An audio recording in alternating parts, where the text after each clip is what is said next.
देखो तो रानी, मेरी दाढ़ी में कितने बाल आ गए हैं। मेरी दाढ़ी भी थोड़ी बड़ी हो गई है। लगता है नाई को बुलवाना होगा। महाराज, आप राजा हैं। आपको साफ सुथरा रहने का अधिकार है। अगर आप ही आकर्षित नहीं लगेंगे तो मेरा आकर्षण तो चला जाएगा। अच्छा, तो आपका आकर्षण मेरे से है। समझ गया। जाओ सैनिक, और एक नाई को लेकर आओ जो हमारी हजामत करें। सैनिक, तुम किसे खोज रहे हो यहां? मंत्री जी, महाराज ने हजामत करने वाले को बुलाया है। उन्हें अपनी दाढ़ी बनवानी है। अच्छा, तुम जाओ, मैं नाई को लेकर आता हूं। नहीं नहीं मंत्री जी, ये आदेश मुझे मिला है। मैं ही नाई को अपने साथ लेकर जाऊंगा। अच्छा सुनो, मैं एक अच्छे नाई को जानता हूं। मैं तुम्हें बताता हूं, उधर चले जाना। जी ठीक है। अरे मंत्री जी, आपने तो मुझे जो रास्ता बताया था, उस रास्ते से यहां तक आने में मुझे बहुत टाइम लग गया। और आप इतनी जल्दी कैसे आ गए? अरे अरे मैं तो मेरी घोड़ी पर घुसवारी करते हुए आ गया। हाँ हाँ, हाँ। अच्छा अच्छा, समझ गया। महाराज ने तुम्हें राज दरबार में हाजिर होने का आदेश दिया है। मेरे साथ चलो, महाराज को हजामत करवानी है। हाँ हाँ, चलो चलो, मैं अपना सामान ले लेता हूँ और चलो। महाराज, आपके लिए नाई ले आया हूं, आपने जैसे आज्ञा दी थी। अरे नाई, मेरी दाढ़ी बहुत बढ़ गई है। तुम मेरी हजामत कर दो। मेरी रानी मुझे देखकर आकर्षित नहीं हो रही। जी जी जी, बिल्कुल महाराज। जी बिल्कुल महाराज, अभी अभी कर देता हूँ और आपको आपको आकर्षित बना देता हूँ।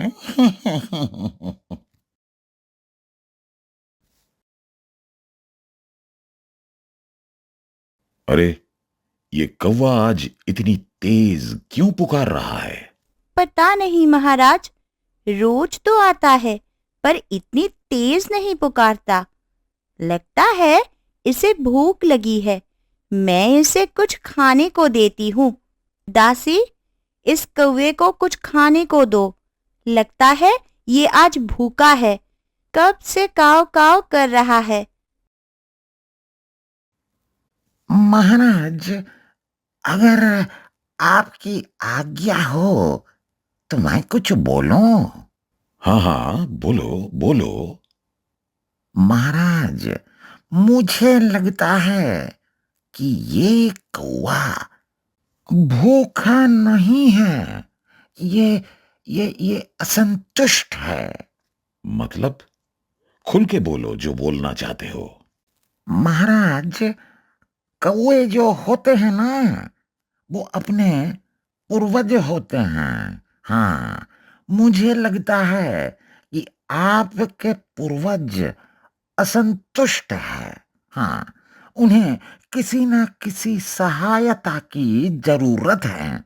हाँ, वो किसी तकलीफ में है। हाँ, इसलिए इसलिए आपके द्वार पर आकर वो पुकार रहे हैं और सहायता मांग रहे हैं। असंतुष्ट? वो भी मेरे पूर्वज? तुम ये बात कैसे बोल सकते हो? महाराज, कौवे जो होते हैं वो हमारे पूर्वज ही होते हैं। हाँ, वो आकर हमें संकेत देते हैं कि वो संतुष्ट हैं कि नहीं। नाई, क्या तुम्हें इसका उपाय पता है? जी हाँ महाराज। ईश्वर और हमारे पूर्वज की कृपा से मेरे पास धन धान्य और किसी चीज की कमी नहीं है। मेरी प्रजा भी बहुत कुशल है और खुशहाल है। और अगर मेरे पूर्वज दुखी हैं तो उसका निवारण के लिए मैं किसी भी हद तक जाऊंगा। मुझे इसका उपाय बताओ। महाराज, इसके लिए आपको किसी पुरोहित से पूछना होगा। वही इसका उपचार बताएंगे। हाँ ऐसे पुरोहित का पता तुम ही बताओ। जी महाराज, मैं ऐसे पुरोहित को जानता हूँ जो इस कार्य में आपकी सहायता करेगा। मैं जल्दी ही उसे आपके पास लेकर आऊंगा। हाँ जी महाराज, आपने मुझे बुलाया। बोलिए, मैं आपकी किस तरह से सहायता कर सकता हूं? पुरोहित, मुझे नाई ने बताया कि मेरे पूर्वज असंतुष्ट हैं। उनके संतुष्टि के लिए मुझे क्या करना होगा?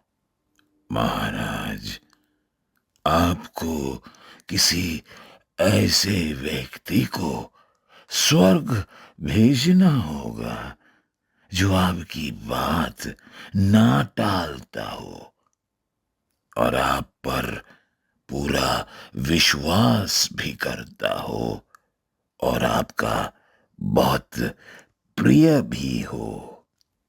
ऐसा प्रिय व्यक्ति मैं किसको भेज सकता हूं? तुम नाम बताओ, मैं उसी को भेज दूंगा।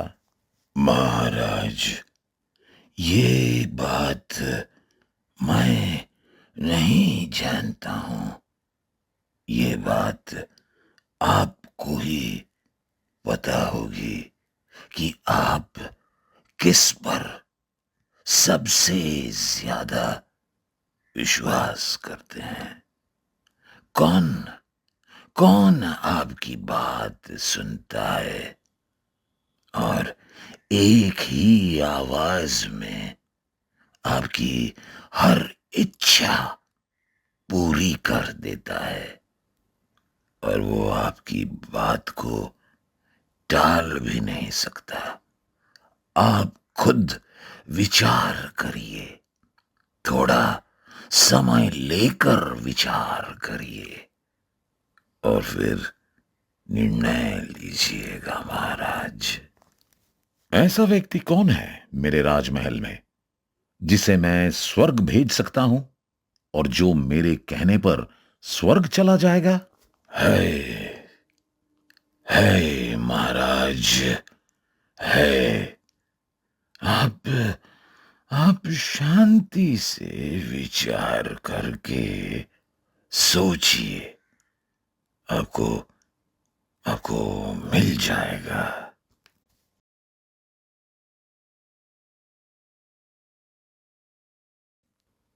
हे प्रिय, क्या तुम्हें पता है कि ऐसा कौन है जो मेरी बात को टाल नहीं सकता है?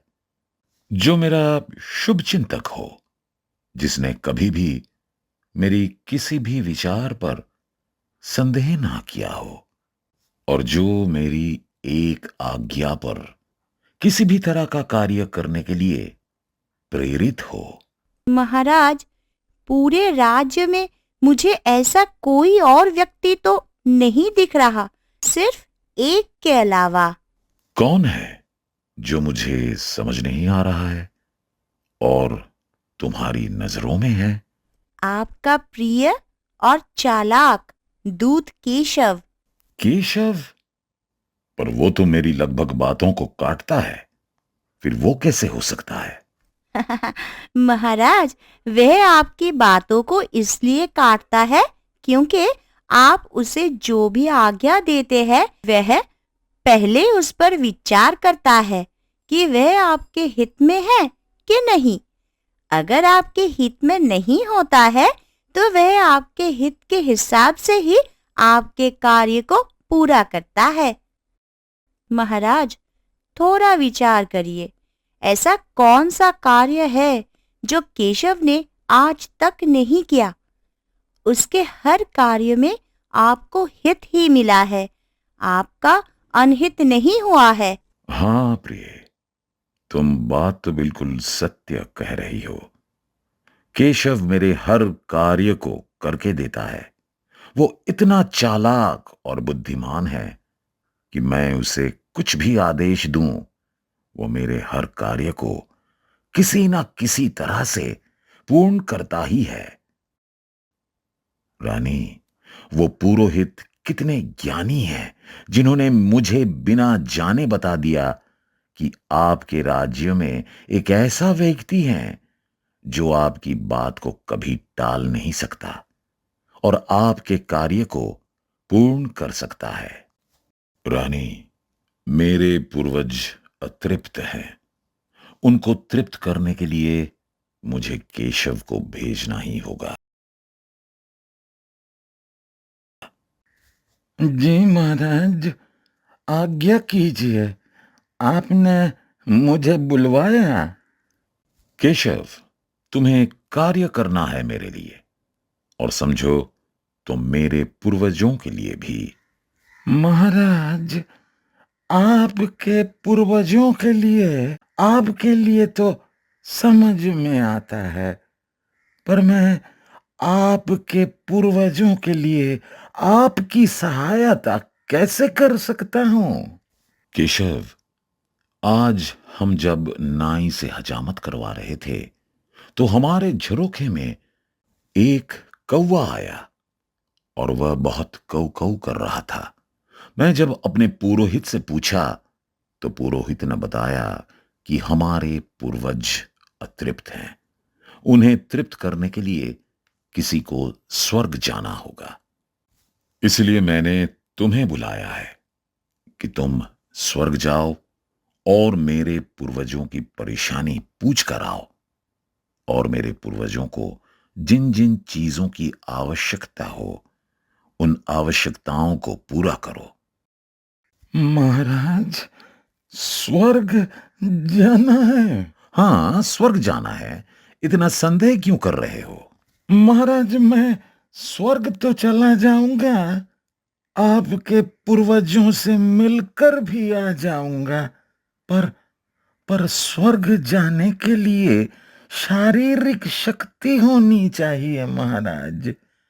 स्वर्ग का रास्ता बहुत दूर है, तो महाराज, आप मुझे हफ्ते भर का समय दीजिए।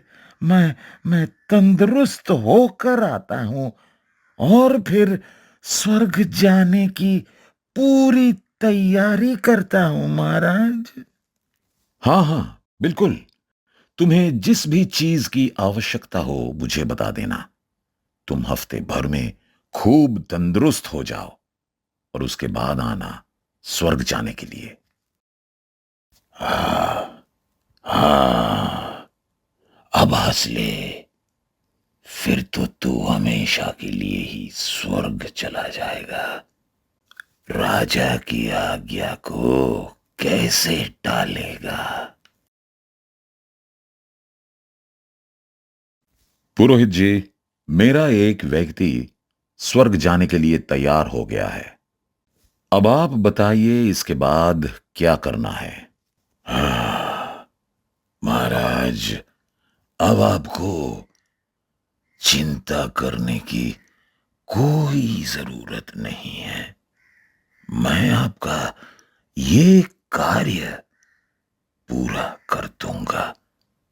जो जो भी तैयारी करनी है मैं उसे पूरा कर दूंगा महाराज।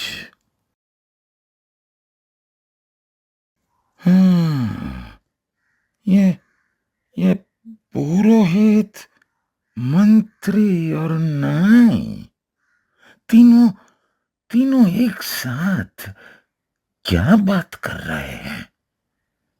उनकी उनकी कोई ना कोई तो चाल जरूर है। हाँ, मुझे मुझे एक हफ्ते में पता लगाना होगा कि इन्होंने क्या साजिश रची है महाराज के खिलाफ। अरे हमने अब केशव को फंसा दिया है। उसे हमारी चाल के बारे में पता भी नहीं है। हाँ मंत्री जी, अब अब क्या करना होगा? पुरोहित, तुम एक खाली कुएं का प्रबंध करो जिसमें हम केशव को कूदने के लिए कहेंगे और कहेंगे कि वहीं से सीधा स्वर्ग जाने का रास्ता है। मंत्री जी, खाली कुएं में कूदने से क्या होगा? वो तो बच के निकल सकता है ना। बेवकूफ नाई, तुझ में इतनी बुद्धि होती तो मंत्री ना होता। हम केशव को खाली कुएं के अंदर कूदने बोलेंगे और फिर उस पर जल ही जल डाल देंगे जिससे कि वो डूब के मर जाए। अच्छा, समझ गया। इन्हें मुझसे परेशानी है, महाराज से नहीं। परंतु क्यों? मैंने इनका क्या बिगाड़ा है? मैंने तो आज तक इनसे कोई बातचीत भी नहीं की है। मुझे मुझे और भी जानना होगा कि ये मेरे लिए ये साजिश क्यों रच रहे हैं।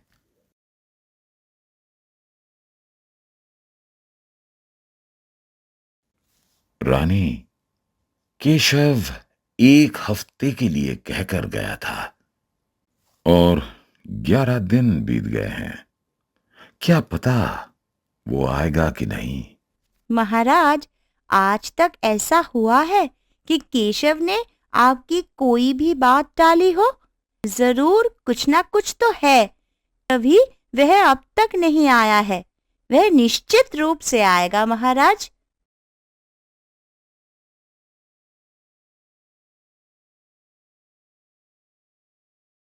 केशव, तुम 1 हफ्ते का समय लेकर गए थे और तुम्हें 11 दिन हो गए आने में। महाराज, मैंने आपसे कहा था ना कि स्वर्ग का रास्ता बहुत दूर है। उसके लिए मुझे पूरी तैयारी करनी होगी महाराज। इसलिए इसलिए थोड़ा समय लग गया। उसके लिए मैं आपसे क्षमा मांगता हूं महाराज। कोई बात नहीं, चलो पुरोहित के पास चलो। महाराज, केशव को इस इस खाली कुएं में कूदना होगा। ये रास्ता सीधा स्वर्ग को जाता है। इसे इसे ज्यादा कष्ट भी नहीं होगा और हमें इसके ऊपर पानी डालना होगा जिससे कि पानी के बहाव से केशव आराम से तैरता हुआ जल्दी पहुंच जाएगा महाराज। अभी कूद जाऊं? जाओ केशव, और मेरे पूर्वजों का समाचार जल्द से जल्द लेकर आओ। महारानी, 3 महीने बीत गए, केशव नहीं आया। महाराज, आप पुरोहित को बुलाए और उनसे समाचार लीजिए।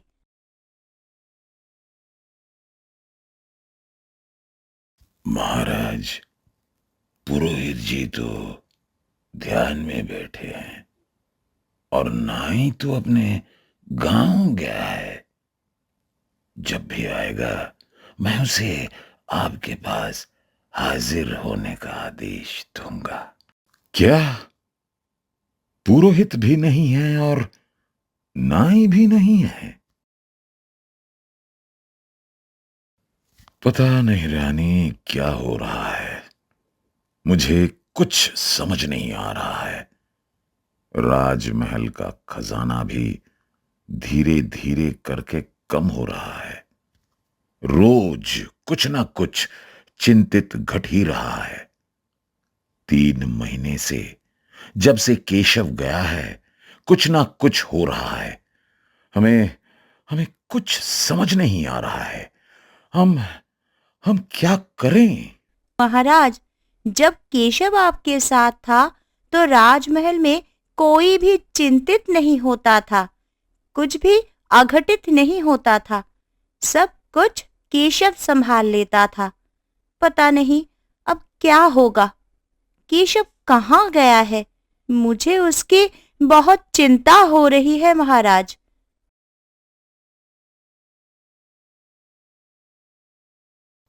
महाराज की जय हो! महाराज की जय हो! केशव, तुम आ गए। इतना समय कहां थे तुम? महाराज, महाराज क्षमा करिए, पर पर मुझे आपके पूर्वजों को तृप्त करने के लिए थोड़ा समय लग गया। मैं तो स्वर्ग में ही था। केशव, कैसे हैं हमारे पूर्वज? तो मिलाए उनसे? जी जी महारानी जी, सब कुछ कुशल मंगल है। आप और महाराज बिल्कुल चिंतित मत होइए। उनकी जो जो असुविधा थी, मैं सब समाप्त करके आ गया हूं। हाँ, हाँ, पर पर महारानी, एक परेशानी है। क्या परेशानी है केशव? निस्संदेह होकर कहो। महाराज, आपके पूर्वजों की दाढ़ी बहुत बढ़ गई है, मगर मगर स्वर्ग में एक भी नाई नहीं है।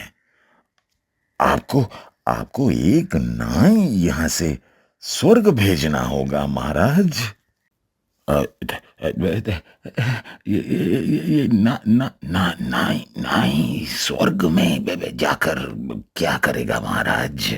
अरे मंत्री जी, ये नाई स्वर्ग में जाकर महाराज के पूर्वजों की हजामत करेगा। उनकी उनकी दाढ़ियां और बाल बहुत बढ़ गए हैं।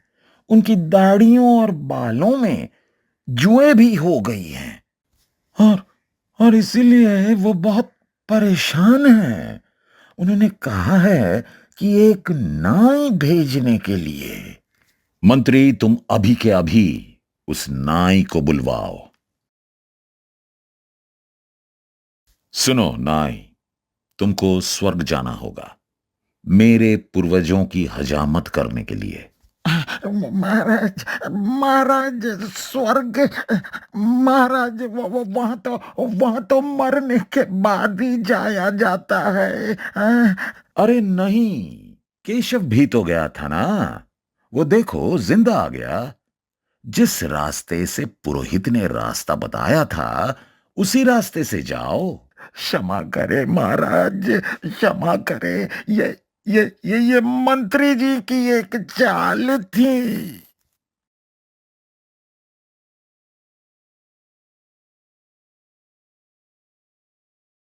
केशव, क्या ये सच है? तुम मुझसे झूठ बोल रहे हो?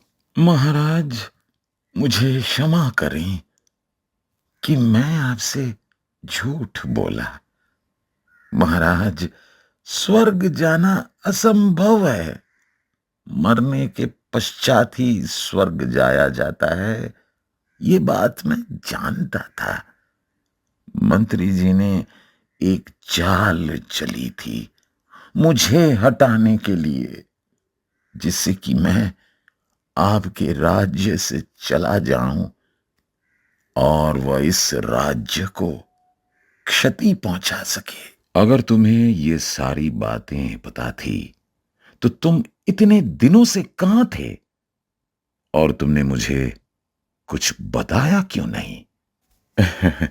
महाराज, अगर मैं आपको सत्य बता देता तो आप मेरी बात पर यकीन नहीं करते, क्योंकि क्योंकि ये आपके पूर्वजों की बात थी।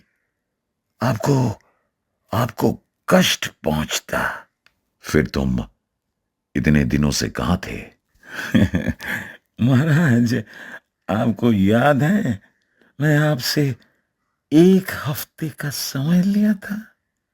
इस समय में इनकी चाल को जान गया था।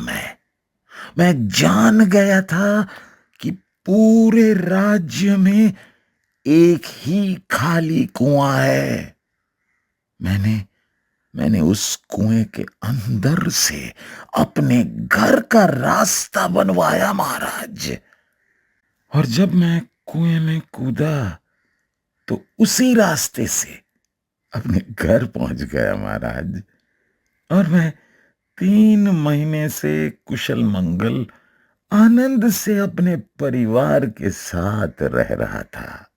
महाराज, केशव फिर एक बुद्धिमानी और चालाकी से कैसे हमारे राज्य को मंत्री से बचाया? मंत्री महोदय, तुमने ऐसा क्यों किया? महाराज, मुझे मुझे केशव से चिढ़ है। मैं कोई भी योजना बनाता हूं तो उसमें केशव दखल दे देता है। मेरे मेरे हर कार्य में ये विघ्न डाल देता है। मैं आपके राज्य को नष्ट करना चाहता था और इसे इसे इसे हत्या के अपना शासन चलाना चाहता था। सैनिक, जाओ और इस मंत्री को कारागार में डाल दो। जब तक केशव हैं, मेरा कोई कुछ नहीं बिगाड़ सकता।